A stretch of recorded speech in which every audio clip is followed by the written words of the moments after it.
Heading Up North.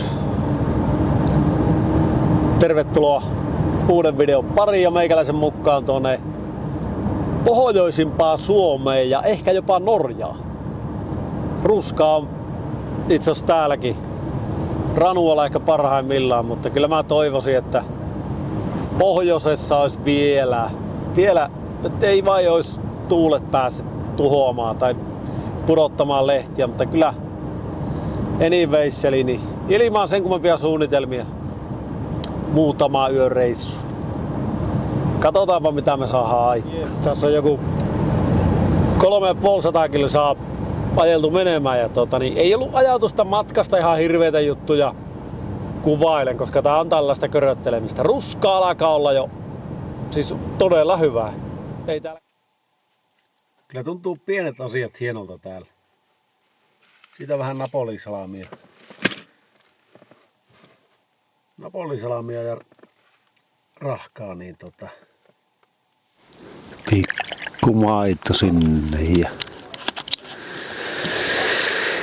puuro siellä. Taisi tulla pelkosta keitto. On kyllä. No ei sillä ole väliä. Tuleepahan juottua samaa.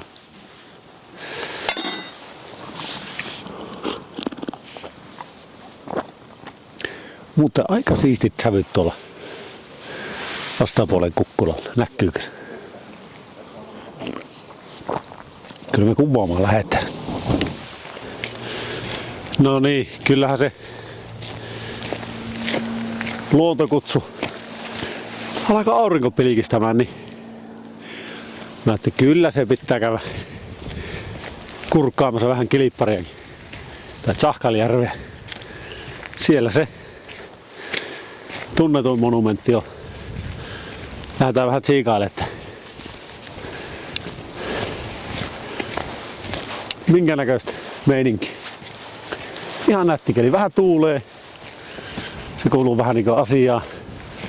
Ruska ei ole tippunut mihinkään puista. Ja ihan kiva lähteä. Muutamia kuvia tuossa asiakkaille ja sitten naatiskelu. Mutta onhan tää nyt. Siellä on oranssia ja keltaista ja eikä tässä joku punainenkin puu vielä. No niin. Tää on kyllä sellainen paikka tää Tsahkaljärvi, että täällä on muitakin kuvaajia. Mutta on sellainen paikka, että täällä kyllä viihtyy. Mä en nyt ihan hirveästi jaksa kuvata täällä, koska mä oon 3 syksynä jo käynyt täällä ja jotenkin tuntuu, että ei keksi mitään semmoista uutta aihetta, mutta kyllä täällä niinkö kivaa hengailla ja fiilistellä. Täällä on tuollaiset notskit ja kaikki. Tsahkaljärve putous ja sitten tää silta, minkä varmasti aika moni on nähnyt. Tästä on muuten vähän lehti tippunut jo puusta. Näin.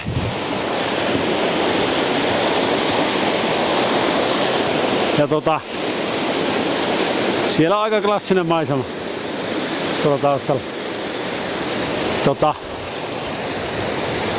Nyt on hätä lähtiä liikuskelemaan tonne Norjaan päin. Tää tuntuu, että tää on liian tuttu paikka. No niin, tervetuloa Norjaan. Tässä on joku tunti tultu Norjan puolella ja pohjoista päin on matka, mutta ihan käsittämätön juttu, että täällä ei ole ruskaa juuri ollenkaan. Jäämeri on tossa niinkö vieressä. Pohjoiseen päin tultu tunti. Ruska hävis. Tollasta hailakaan vihreää ja pikkusen keltaista, mutta on kyllä iso pettymys tämä Norja. No, lähdetään kattoo pari spottia. Mielenkiintoista. Jos sieltä jotakin materiaalia johonkin saisi, tai ainakin kiva retke, jos sais sinne. Ja oli ajatus, että jäisin Norjaa yöksi. Lupaili vähän tonne rannikolle pilvetöntä illalla, jos olisi repoosia, mutta näyttäisi vähän siltä, että ei, se pilvetön alue on niin etelä, että pitäisi ajella melkein tonne Osloon. Se ei onnistu täällä, on niin huonot tiet, että ei millään, mutta menipä vihreäksi. Jännä juttu. Päästiin Norjan puolelle heti reilusti ja vettä alkoi sataa. Tyyni. Ei niin hirveän hieno ruska kuin Kilipparilla, mutta sentään jotakin väriä. Hieno vuori. On tällainen vuono tää Tyynenä, niin on tää hieno.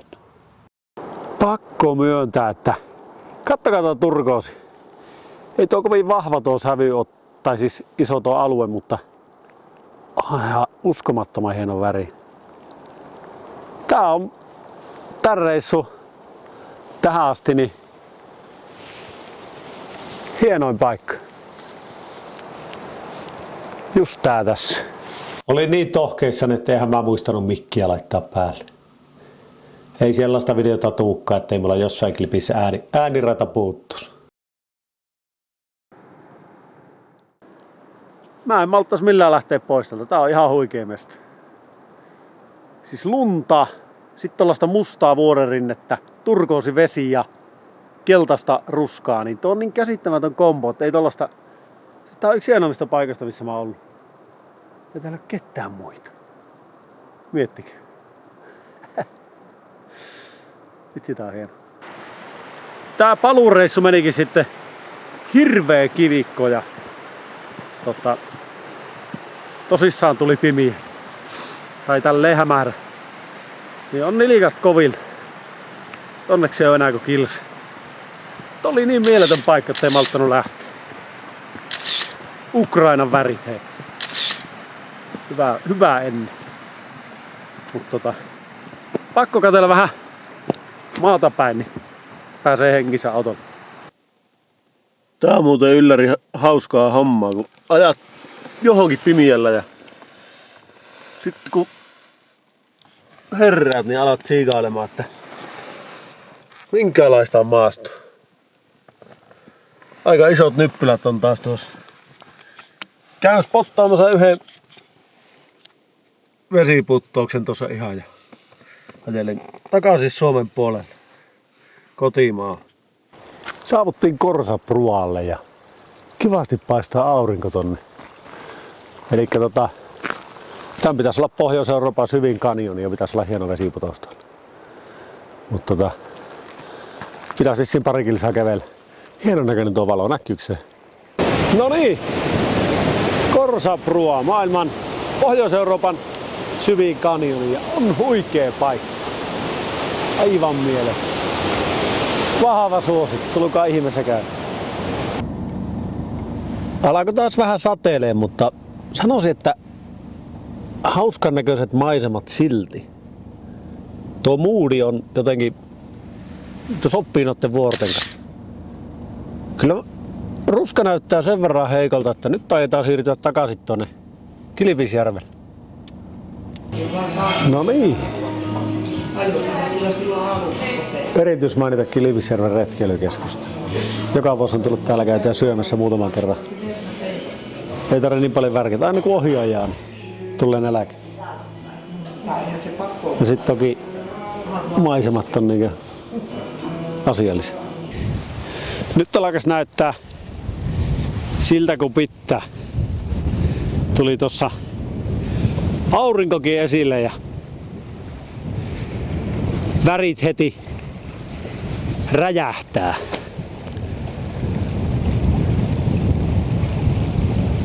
Ihan huikea.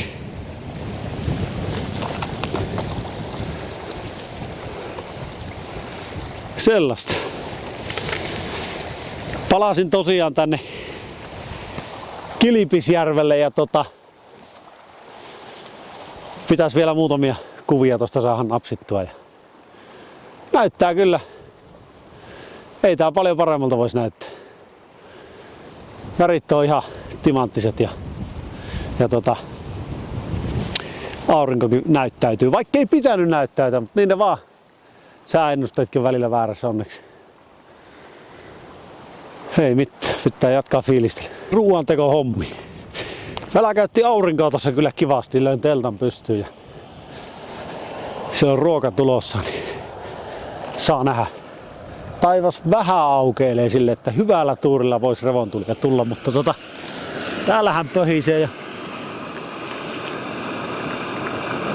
ihan tosissaan. Niin tosiaan pikkusen revontulien toivossa, tuolla on aika paljon selvää taivasta. Hyvä telttapaikka. Mitä mieltä? No niin, rupesi satamaan ja tuuli on niin kylmä, että kalahtaa kohta koko ukkeli jäähän, niin tosi tämmönen tuhnunen keli.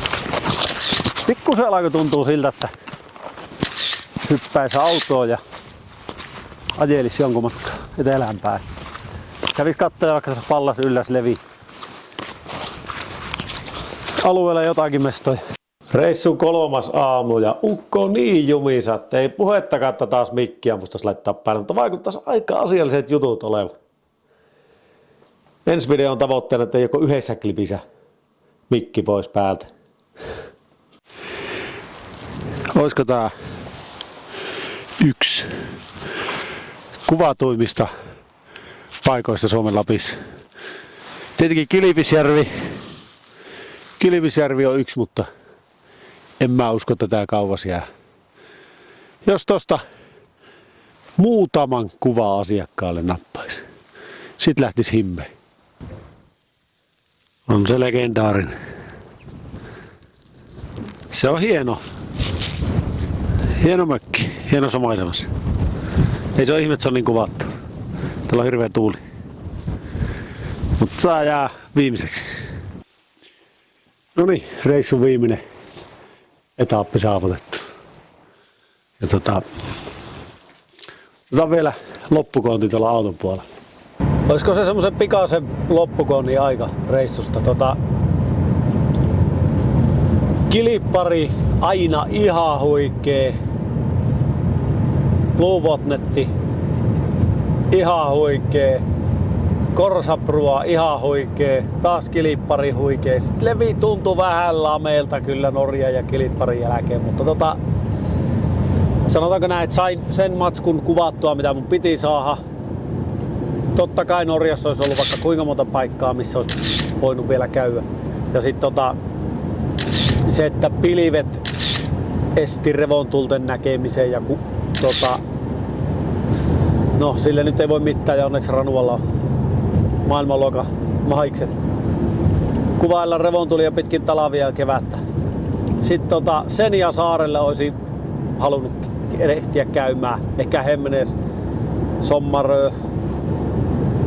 Mutta ei se mitään. Se on hyvä, että aina pitää jäädä näläkään sinne tulevaisuuteen.